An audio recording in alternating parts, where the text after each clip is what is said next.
राधे राधे प्रिय भक्तजनों, आपका स्वागत है आपके अपने YouTube channel magical world of Achyut पर। आज हम इस वीडियो में श्रीमद् भागवतम में आगे की कथा सुनेंगे। अथ चतुर्दश अध्याय। अपशगुन देखकर महाराज युधिष्ठिर का शंका करना और अर्जुन का द्वारका से लौटना। सूत जी कहते हैं, स्वजनों से मिलने और पुण्य श्लोक भगवान श्री कृष्ण अब क्या करना चाहते हैं, यह जानने के लिए अर्जुन द्वारका गए हुए थे। कई महीने बीत जाने पर भी अर्जुन वहां से लौटकर नहीं आए। धर्मराज युधिष्ठिर को बड़े भयंकर अपशगुन दिखने लगे। उन्होंने देखा काल की गति बड़ी विकट हो गई है। जिस समय जो ऋतु होनी चाहिए उस समय वह नहीं होती और उनकी क्रियाएं भी उल्टी ही होती है। लोग बड़े क्रोधी, लोभी और असत्य परायण हो गए हैं। अपने जीवन निर्वाह के लिए लोग पापपूर्ण व्यापार करने लगे। सारा व्यवहार कपट से भरा हुआ होता है, यहाँ तक कि मित्रता में भी छल मिला रहता है। पिता, माता, सगे संबंधी, भाई और पति पत्नी में भी झगड़ा रहने लगा है। कली काल के आ जाने से लोगों का स्वभाव ही लोभ, दम आदि धर्म से अभिभूत हो गया है और प्रकृति में भी अत्यंत अरिष्ट सूचक अपशकुन होने लगे हैं। यह सब देखकर युधिष्ठिर ने अपने छोटे भाई भीमसेन से कहा, भीमसेन, अर्जुन को हमने द्वारका के लिए इसलिए भेजा था कि वे वहां जाकर पुण्य श्लोक भगवान श्री कृष्ण क्या कर रहे हैं इसका पता लगाए और संबंधियों से भी मिलाए। तब से 7 माह बीत गए, किंतु अर्जुन अब तक लौट नहीं रहा है। मैं ठीक यह नहीं समझ पाता हूँ कि उनके न आने का क्या कारण है। कहीं देवर्षि नारद के द्वारा बताया हुआ वह समय तो नहीं आ पहुँचा है जिसमें भगवान श्री कृष्ण अपने लीला विग्रह का संवरण करना चाहते हैं। उन्हीं भगवान की कृपा से हमें यह संपत्ति, राज्य, स्त्री, प्राण, कुल, संतान, शत्रुओं पर विजय और स्वर्ग आदि लोकों का अधिकार प्राप्त हुआ है। भीमसेन, तुम तो मनुष्यों के व्याघ्र के समान बलवान हो। देखो तो सही, आकाश में उल्कापात आदि, पृथ्वी में भूकंप आदि और शरीर में रोग आदि कितने भयंकर अपशकुन हो रहे हैं। इनसे इस बात की सूचना मिलती है कि शीघ्र ही हमारी बुद्धि को मोह में डालने वाला कोई उत्पात होने वाला है। भीमसेन, मेरी बाईं जांघ, आंख और भुजा बार बार फड़क रही है। हृदय जोरों से धड़क रहा है। अवश्य ही बहुत जल्द कोई अनिष्ट होने वाला है। देखो, यह सियारिन उदय होते हुए सूर्य की ओर मुंह करके रो रही है।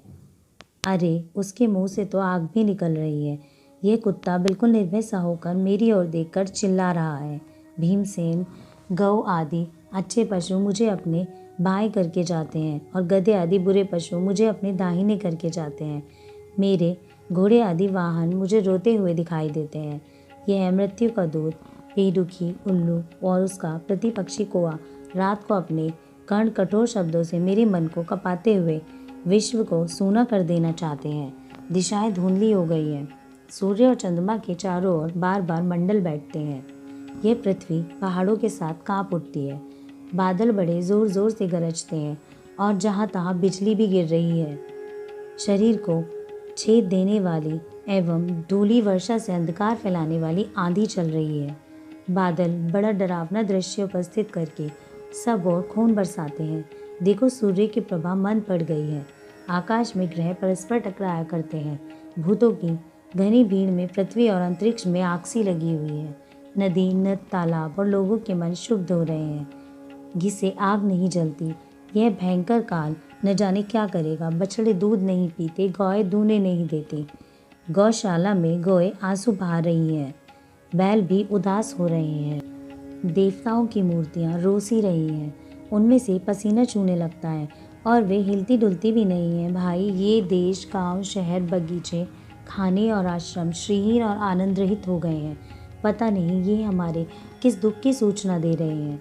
इन बड़े बड़े उत्पातों को देखकर मैं तो ऐसा समझता हूँ कि निश्चय ही है भाग्यहीना भूमि भगवान के उन चरण कमलों से, जिनका सौंदर्य तथा जिनकी ध्वजा वज्र, अंकुश आदि विलक्षण चिन्ह और किसी से भी कहीं भी नहीं है, रहित हो गई है।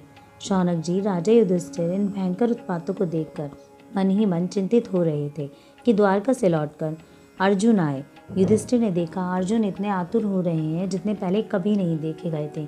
मुंह लटका हुआ है, कमल सरीखे नेत्रों से अश्रु बह रहे हैं और शरीर में बिल्कुल कांति नहीं है।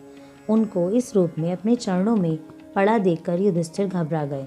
देवर्षि नारद की बातें याद करके उन्होंने सुभद्रा के सामने ही अर्जुन से पूछा, अर्जुन, द्वारकापुरी में हमारे स्वजन संबंधी मधु, भोज, दशहर, आहर, सात्वत, अंधक और वृष्णिवंशी यादव कुशल से तो है ना? हमारे माननीय नाना शूरसेन जी प्रसन्न है? अपने छोटे भाई सहित मामा वासुदेव जी तो कुशल पूर्वक है ना? उनकी पत्नियां, हमारी मामी देवकी आदि सातों बहनें अपने पुत्र और बहुओं के साथ आनंद से तो हैं? जिनका पुत्र कंस बड़ा ही दुष्ट था, वे राजा उग्रसेन अपने छोटे भाई देव के साथ जीवित तो हैं? ऋदेक, उनके पुत्र कृतवर्मा, अक्रूर, जयंत, गद, सारण तथा शत्रुजित आदि यादव वीर सकुशल हैं? यादवों के प्रभु श्री बलराम जी तो आनंद से हैं? वृष्णिवंश के सर्वश्रेष्ठ महारथी प्रद्युम्न सुख से तो है ना? युद्ध में बड़ी फुर्ती दिखाने वाले भगवान अनिरुद्ध आनंद से हैं? सुषेण, चारुदेशन, जामवंती नंदन साम और अपने पुत्रों के सहित वृषभ आदि भगवान श्री कृष्ण के अन्य सब पुत्र भी प्रसन्न तो है ना? भगवान श्री कृष्ण के सेवक शुद्धदेव, उद्धव आदि और दूसरे सुनंदन आदि प्रधान यदुवंशी जो भगवान श्री कृष्ण और बलराम के बाहुबल से सुरक्षित है, सबके सब कुशल है ना? हमसे अत्यंत प्रेम करने वाले वे लोग कभी हमारा कुशल मंगल भी पूछते हैं? भक्त वत्सल ब्राह्मण भक्त भगवान श्री कृष्ण अपने स्वजनों के साथ द्वारका की सुधर्मा सभा में सुखपूर्वक विराजते हैं। वे आदि पुरुष बलराम जी के साथ संसार के परम मंगल, परम कल्याण और उन्नति के लिए यदुवंश रूप क्षीर सागर में विराजमान है। उन्हीं के बाहुबल से सुरक्षित द्वारकापुरी में यदुवंशी लोग सारे संसार के द्वारा सम्मानित होकर बड़े आनंद से विष्णु भगवान के पार्षदों के समान विहार कर रहे हैं। सत्यभामा आदि 16,000 रानियां प्रधान रूप से उनके चरण कमलों की सेवा में ही रत रहकर उनके द्वारा युद्ध में इंद्र आदि देवताओं को भी हराकर इंद्राणी के भोग योग्य तथा उन्हीं की अभिष्ट पारिजात आदि वस्तुओं का उपभोग करती हैं। यदुवंशी वीर श्री कृष्ण के बाहुदंड के प्रभाव से सुरक्षित रहकर निर्भय रहते हैं और बलपूर्वक लाई हुई बड़े बड़े देवताओं के बैठने योग्य सुधर्मा सभा को अपने चरणों से आक्रांत करते हैं। भाई अर्जुन, ये बताओ कि तुम स्वयं तो ठीक हो? मुझे तुम श्रीहीन दिखाई दे रहे हो। वहाँ बहुत दिनों तक रहे, कहीं तुम्हारे सम्मान में तो किसी प्रकार की कमी नहीं हुई? किसी ने तुम्हारा अपमान तो नहीं किया? कहीं किसी ने दुर्भावपूर्ण अमंगल शब्द आदि के द्वारा तुम्हारा चित्त तो नहीं दुखा दिया? अथवा किसी आशा से तुम्हारे पास आए हुए याचकों को उनकी मांगी हुई वस्तु अथवा अपनी ओर से कुछ देने की प्रतिज्ञा करके भी तुम नहीं दे सके? तुम सदा शरणागतों की रक्षा करते आए हो।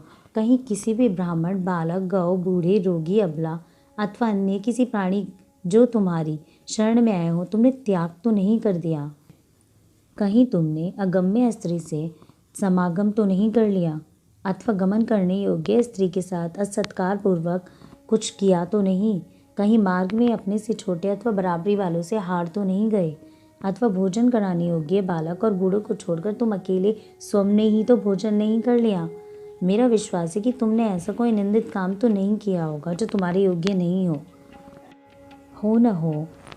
अपने परम प्रियतम, अभिन्न हृदय, परम सुहृद भगवान श्री कृष्ण से तुम रहित हो गए हो। इसी से अपने को शून्य मान रहे हो। इसके सिवा दूसरा कोई कारण नहीं हो सकता जिससे तुमको इतनी मानसिक पीड़ा हो।